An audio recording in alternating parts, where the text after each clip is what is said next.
Assalamualaikum warahmatullahi wabarakatuh. Berjumpa kembali bersama kami dalam podcast Aku Mataku Allah Kuasa Makhluk Tak Kuasa. Masih perbincangan kita mengenai masih Allah yang cukup fenomenal, yaitu Pondok Pesantren Tadabbur Al-Quran Yayasan Hasanah Kebajikan. Ini mudirnya di sini alhamdulillah telah hadir Gurunda kita Ustadz Imron. Assalamualaikum Ustadz. Waalaikumsalam warahmatullahi wabarakatuh. Dan kali ini Ustadz Imron tidak sendirian, tapi didampingi juga oleh staf pengajar Ustadz ya, Ustadz Fahmi ya. Masya Allah. Ustadz Fahmi apa namanya? Hayatul Fahmi Martabah ya. Alhamdulillah, panggil Ustadz Fahmi. Panggil kalau anak-anak biasanya lebih akrab kakak. Kak Fahmi, alhamdulillah. Kak Fahmi bergabung di pondok pesantren ini sejak kapan? Sejak bulan Agustus 2023. 2023. Oh, baru juga ya. Oh, tapi bukan alumni sini, tapi ketemunya sama Ustadz Imron gimana ceritanya? Waktu itu kami lagi ngisi pengajian ibu-ibu Di Sematang di Semarang. lebih tepatnya itu di Masjid Al-Fatah. Ya. Dan ibu Ustaz udah ngomong, Ustaz katanya, kan Ustaz kan lagi nyari lowongan kerja. Iya. Akhirnya kata ibu itu, ini ada nih ya Hasanah Kebajikan depan itu katanya buka lowongan pekerjaan. Iya. Tapi kami belum minat sih tuh. Iya. Akhirnya bunda-bunda itu yang ngisiin formulirnya sehingga dikirim email. Jadi kamu Email ya? Pakai email? Iya. Masya Allah, ini benar-benar menunjukkan modern nih. Ya terus? Dikirim, nah tiba-tiba pas kami lagi nyantai waktu itu di kosan teman, waktu itu lagi ada masalah. Akhirnya kita telepon sama kepala TU-nya, itu Pak Robi. Iya. Telepon, dengan Ustaz Fahmi ya? Oh iya, kami sendiri bisa nggak hari ini datang ke Pondok Pesantren Tadabbur Quran ya Hasanah Kebajikan untuk interview. Kapan daftarnya? Iya. Oh ya udah salah kesana. Interview baru ngobrol aja sama kepala TU-nya. Berhubung Ustadz Imronnya sebagai mudir belum ada. Oh Jadi, iya. kata Pak Robinya besok lagi kesini. Iya. Sekitar jam 10. Alhamdulillah besok siap-siap. Ketemu dengan beliau di interview, ditanya-tanya, dites-tes juga. Alhamdulillah hari itu juga diterima jadi guru. Biasanya kan kalau orang interview kan ada tenggang waktu untuk diterima ya kan. Ini enggak, hari itu juga langsung terima beliau. Jadi besoknya kata beliau langsung pindah-pindah semua, bawa tas, bawa pakaian, tinggal. Tapi memang itu tidak terikat dengan tempat mengajar di mana pun. Enggak. Pada saat itu. Jadi makanya ketika ditodong besok langsung kerja, insya Allah bisa ya. Semua bisa. Ya, alhamdulillah itu banyak yang melamar juga wawancara beberapa kali ya. Belum, kita masih pending dulu. Iya. Tapi benar Allah menjelaskan bahwasanya Allah itu memberikan kontak, memberikan suatu terhubung ya. Iya. Ini terhubung. Nah, gitu. Ada yang belum terhubung kita pending dulu. Iya. Kita ini terhubung. Gitu. Jadi kita lihat ini bisa terhubung. Iya. Nah, terhubung, udah masuk aja. Masya Allah. Terkonek ya. Terkonek. Semuanya pada Allah. Orang baik itu akan bertemu dengan orang baik juga. Ya. Nah, ngomong-ngomong soal orang baik, kami yakin dan percaya yang pilihan pengajar-pengajar di pondok pesantren Tadabbur Quran ini ada orang-orang baik ya Ustaz ya. Iya. Nah, kalau dari Ustaz Fahmi sendiri, Kak Fahmi sendiri, ini melihat pondok pesantren ini seperti apa? Masya Allah. Jadi pertama kali melihat pondok ini kaget sebenarnya. Ini kenapa? Karena kehidupannya berbalik dengan keadaan kami di pondok dulu. Balik itu langsung kata, mohon maaf, kalau di pondok itu semua kan sudah siap. Sedangkan di sini santri itu ya pressure sendiri. Pressure ya. Iya. Masak mereka masak, bahkan bangunin santri, semua kegiatan dihandle oleh santri. Bahkan kami kaget kok nggak ada ustadznya yang tinggal. Iya. Mudirnya sendiri sama istrinya yang mengurus pondok. Ternyata memang anak-anak itu sudah dididik, ternyata sudah diasah untuk belajar mandiri dalam kehidupan pondok. Jadi itu baru itu terkesan, Masya Allah. Kemudian juga yang kedua, kami bisa mendapatkan ilmu Al-Quran yang sudah dijelaskan oleh beliau tadi kan. Yang dimana, mohon maaf, kami itu ya sekedar hafal tadinya kan. Oh dulu memang habis 30 juz. Iya.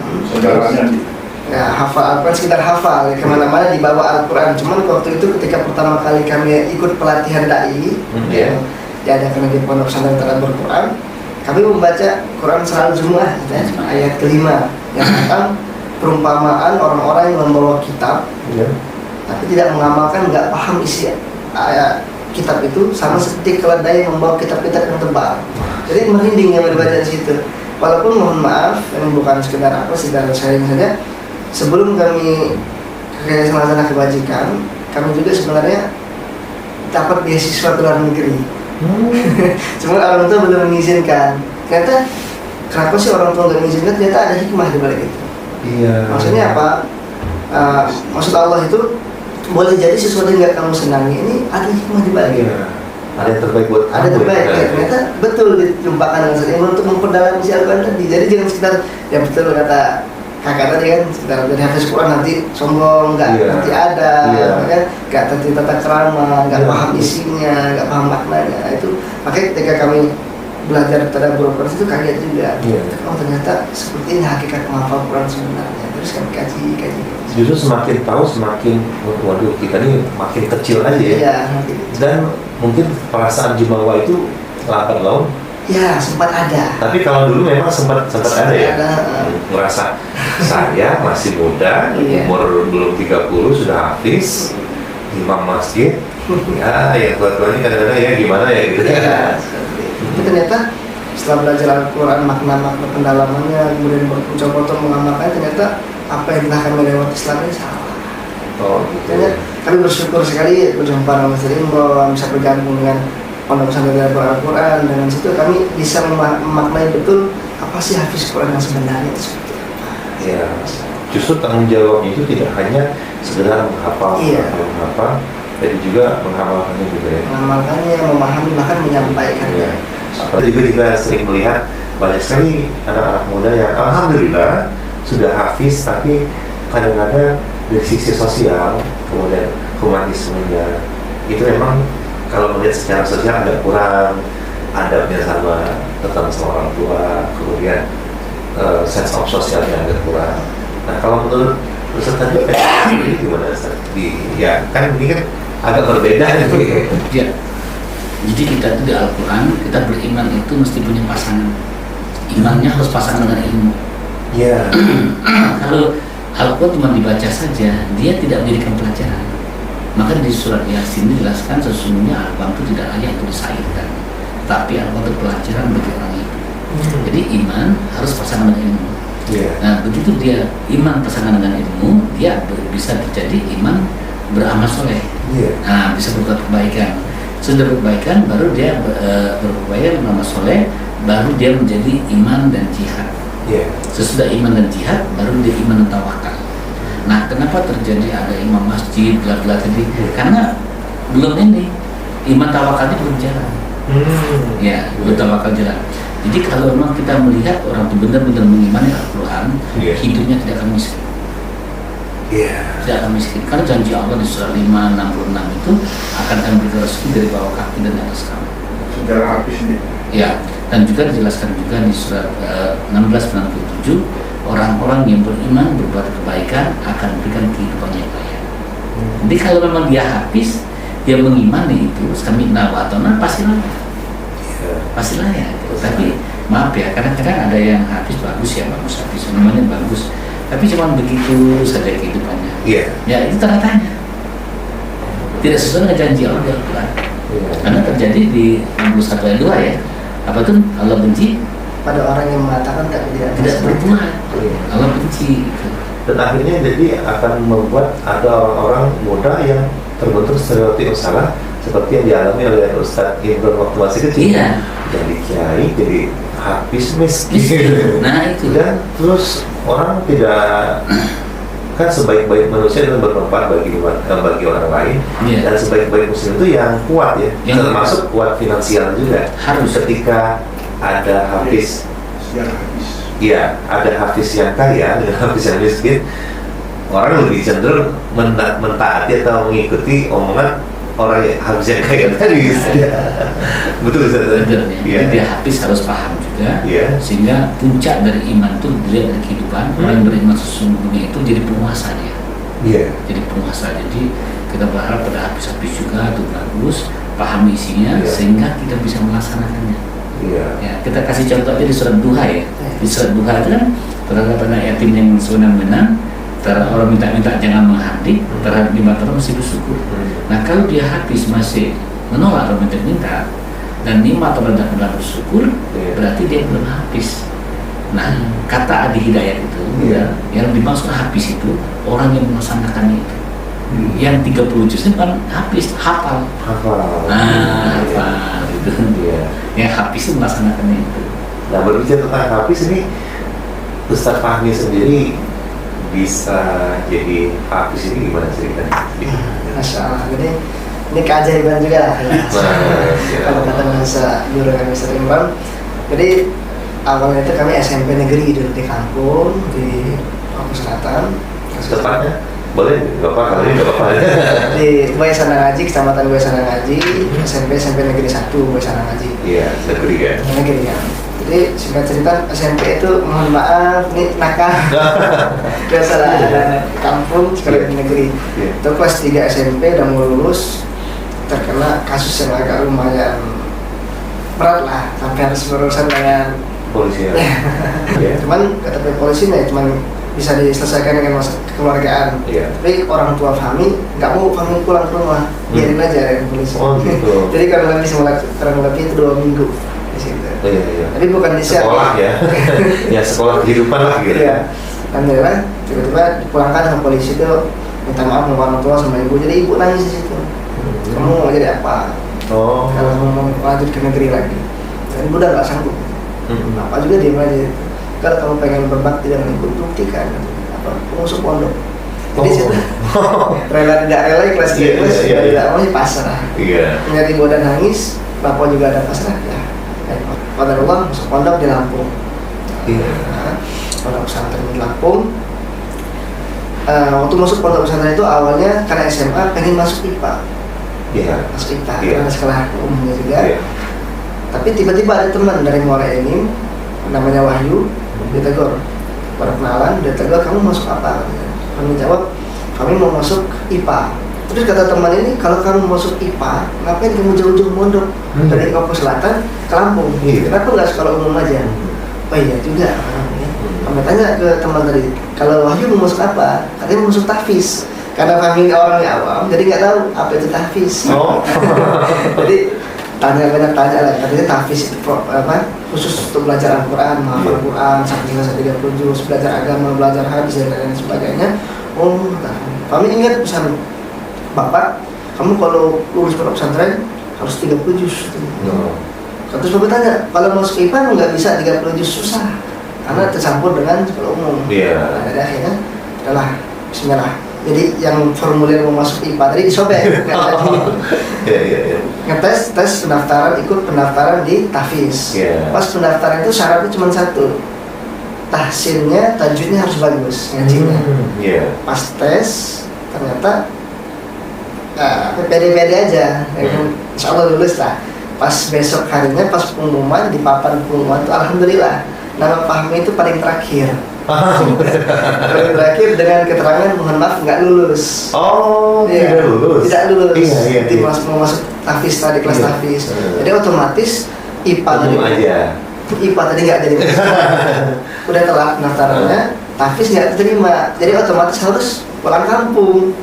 Iya. Jadi ketemu lewat galau. Udah galau. Jadi Udah akhirnya kami tuh nangis ya harus pulang. Sedangkan orang tua menaruh banyak harapan. iya. Duit sudah dibayar. Iya. Akhirnya nangis di WC. Kami ingat WC sebelah kiri paling ujung. Adalah kalau setengah jam keluar karena banyak orang gedor-gedor kan pengen gantian masuk kamar mandi keluar. Tiba-tiba ada Ustadz manggil. Nama Ustadz Nihat. Panggil sama Ustadz itu. Kamu habis nangis ya? Udah tahu kan mata sembab habis nangis masih nangis. Iya. Kalau bahasa Palembang itu ngenyei kan. Enggak saya harus makan bakso gitu. Terus ditanya lagi sama Ustadz tadi, kamu nggak lulus ya? Udah tahu nggak lulus masih nangis. Iya, dia udah tahu mungkin ya. Iya. Jadi kata Ustadz tuh, kamu dari mana? Oh, dari Lombok Selatan, dari Muara jauh juga katanya. Terus tiba-tiba mungkin karena Ustadz tadi betul kata Ustadz Imam tadi mungkin ada kontak batin di hatinya ya. Mungkin dia melihat kami itu ada potensi mungkin ya. Jadi akhirnya kata Ustadz itu, Ustadz terima kamu, tapi dengan syarat kalau kita belajar Iqra privat di rumah. Jadi privatnya itu kan kalau teman-teman yang lain itu mohon maaf mereka main, Iya. kami itu belajar di rumah. Oh. Teman-teman itu tidur istirahat, kami itu ke rumah beliau belajar. Dan itu alhamdulillah beliau itu belajar privat itu tanpa bayar. Sungguh-sungguh. Iya. Tapi dengan satu syarat katanya, kamu harus janji, kamu harus selesai hafalan per 30 juz. Ustadz itu juga nggak ada minta apapun ya. Nggak ada. Karena mungkin melihat kontak tadi. Ya mungkin Ya. kan. Ya semangat. Jadi selama 6 bulan full kami itu belajar Iqra. Iqra. Iya 6 bulan full. Ya. Jauh mau habis ya, jauh mau habis ya. Jadi 1 semester full belajar Iqra. Ya. Semester pertama kan libur tuh, Iya. pulang. Jadi kan setiap wali santri itu kan punya grup anaknya. Iya. Nah, grup wali santri tentang perkembangan anaknya. Jadi Iya, dikirim ke betul. situ. Jadi waktu itu pas sebelum pulang, Ustadz ini ngirim pencapaian anak-anaknya Iya. ke wali santri. Iya. Jadi alhamdulillah Pak Ami itu belum punya pencapaian. Teman-teman yang lain itu bawa mohon maaf ada yang 7 juz. Sudah juz 7 ya. Ya. Ada yang juz 3 juz dan sebagainya. Kamu belum. Ini belum masuk area start ini ya. Habis ya. Pak pulang kampung naik bis sampai di rumah itu belum masuk rumah, belum masuk pintu, ibu tanyain, nah kok di WA nya nggak ada nama kamu? Kaget, WA yang mana bu? Karena kan nggak pegang HP. Iya. Jadi kan ngeliat pencapaian apa? Iya. Itu kayak ngeliat ibu itu kayak Kecewa. ya kecewa gitu lah, karena apa yang mau dapetin gitu lah. Kami jujur aja, kami selama ini belajar Iqra. Jadi ngeliat ibu, oh kayak pasrah gitu kayak. Dengan ada rintihan dengan pesimis gitu ya. Ya akhirnya di situ kami melihat ibu sedih kan, saya melihat WA di kami bersumpah dengan diri kami sendiri, Allah ketika kami pulang ke pondok nanti, kami nggak akan pulang ke kampung, nggak akan pulang ke rumah, kami juga nggak akan nelpon ibu menceritakan dulu kesalahan kami di pondok, enggak. Kami akan nelpon ibu dengan memberikan sebuah kabar gembira kalau kami sudah selesai. Pulang ke pondok dengan penuh semangat, coba menghafal. Coba menghafal tuh mohon maaf, menghafal alif lam mim itu aja kayak rasanya sehari hilangnya 1 jam. Karena di masjid kami ya baru bisa ngaji, terus menghafal tuh kayaknya mau meledak otaknya. Iya. Ya akhirnya kami tanya dengan Ustaz, kayak gimana sih kiat menghafal Quran ini biar mudah? Apa jawaban Ustaz itu singkat, jelas, padat, ngeselin. Jawaban Ustaz itu apa? Mudah katanya. Cuma itu aja, nggak ada kiat-kiat lain, cuma katanya mudah. Tanya juga Ustaz yang lain, jawabannya sama. Tanya juga ke kakak kelas yang sudah 30 juz, apa jawabannya mudah. Ini agak putus harapan juga supaya yang lainnya berkonsultasi dengan baik, pengen dapat jawaban biar bisa dapat yang kemudahan ya. Kiatnya gimana ya. Tapi jawaban kakak-kakak dan Ustaz itu mudah. Hingga akhirnya malam itu kami dapat kabar orang tua lagi sakit, kami nggak bisa pulang. Cuma bisa lewat telepon aja. Kami itu di setiap Quran kami itu ada foto orang tua. Jadi saat kami lagi malas itu buka aja. Kalau ada foto itu teringat langsung. Apalagi kalau jam 2 itu lagi belajar tuh kan, lagi ada malas-malasnya kan. Tiba-tiba buka akun lihat foto orang tua, ingat orang tua di ladang ngapain kebun panas-panasan. Sedangkan kita ya di ruangan ber-AC, ya kan yang dingin, yang sejuk. Orang tua nggak tidur, kita bisa istirahat dan sebagainya. Ya, akhirnya waktu itu waktu tahajud, orang tuh sakit, pas tahajudnya kami berdoa, ya Allah, kalau memang engkau perkenankan hamba dari surga, tolong mudahkan jalan hamba. Sampai 3 kali kami ulang untuk tahajud. Setelah selesai tahajud ini, mohon maaf, demi Allah lah ya, saya akhirnya sudah selesai tahajud, selesai berdoa tadi, kami ambil Al-Quran.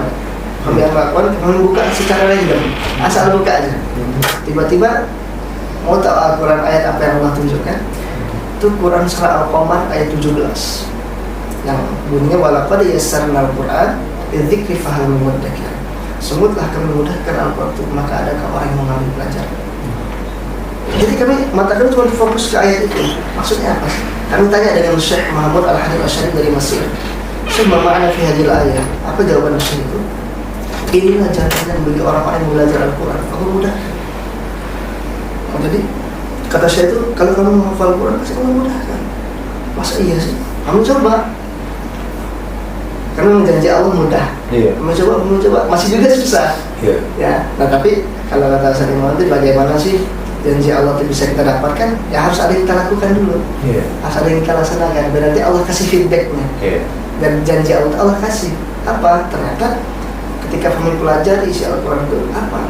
Karena Al-Quran ini milik Allah, oh jelas kita harus perbaiki hubungan dengan Allah. Oh. Ya.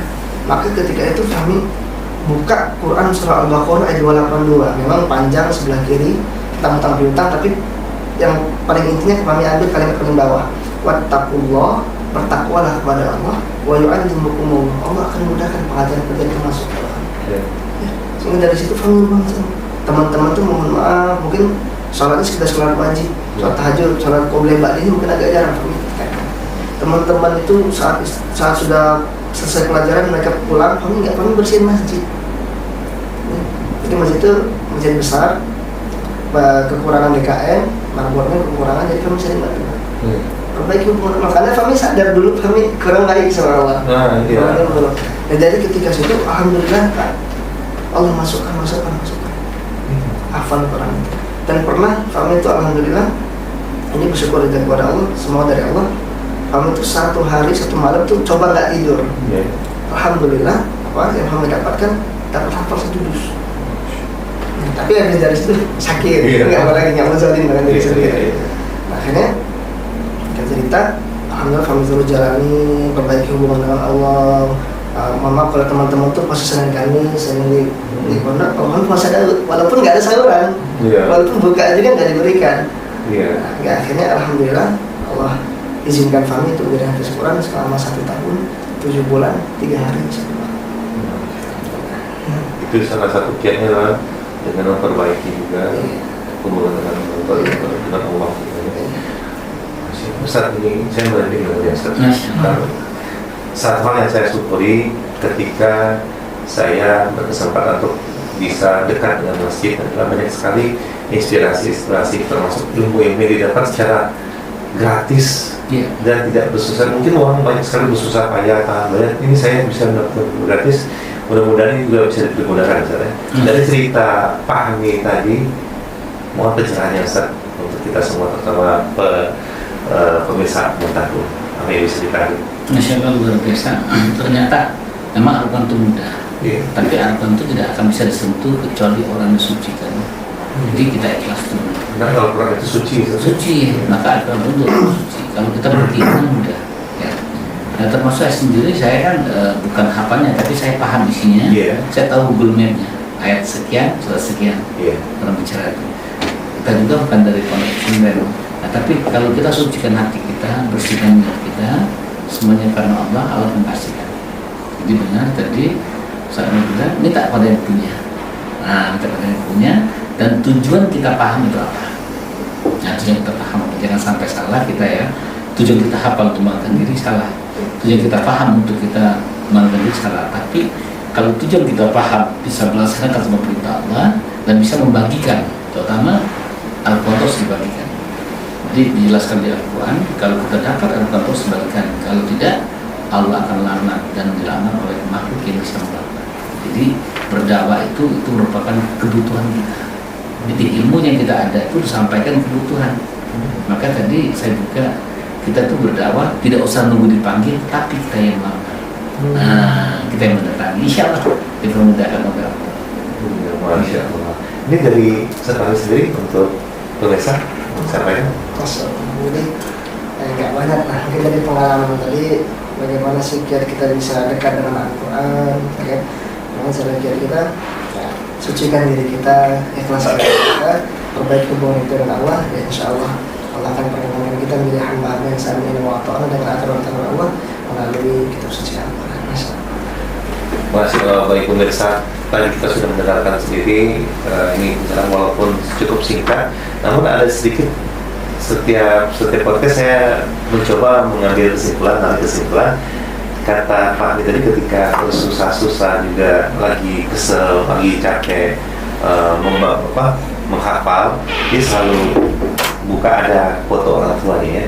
Saya ingat jadi suatu quotes ketika ada ketika kamu sedang malas untuk menuntut ilmu dan mencari alasan untuk tidak sekolah, ingatlah suatu hal, pada saat yang sama orang tuamu mencari alasan tetap pura-pura sehat agar kamu tetap sekolah. Itu demikian saya dari Diruskan yang membawakan podcast Aku Mataku ini. Semoga acara ini dapat bermanfaat bagi kita semua, dan sekali lagi semoga ridho dan rahmat dari Allah SWT senantiasa merawat kita semua. Terima kasih Ustaz, terima kasih Kak Fahmi pencerahannya. Mudah-mudahan kita semua senantiasa diberi kesehatan. Bila tidak mau semua taala kami dalam alamin. Bila taufiq wal hidayah. Assalamualaikum warahmatullahi wabarakatuh. Ustaz. Masya Allah. Masya Allah. Terima kasih.